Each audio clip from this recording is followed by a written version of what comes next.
Gusto daw niya ng V-shape. Yan. Si Tita Angela niya ang ano. Punta pa kami dito sa ano.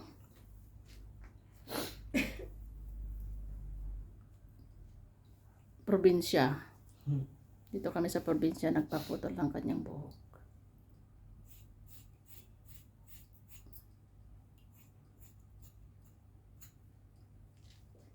Yan. Bakit gusto nyo lang layer? Ewan ko sana ko. Tinambok ko, ang iksi na. Ba't mo pinaiksi? Ayaw ko nang maiksing buhok. Naglalagas. Di kaya ayaw ko nang maiksing buhok. I'm long hair lover. Sapol naman sa'yo. Yes, I'm long hair lover talaga.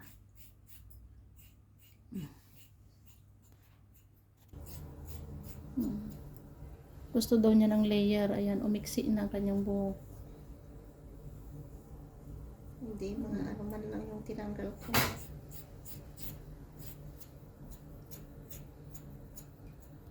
Yan ang buhok na Ate Mika. Yan. Pinapotol niya. Thank you, Tita Angela.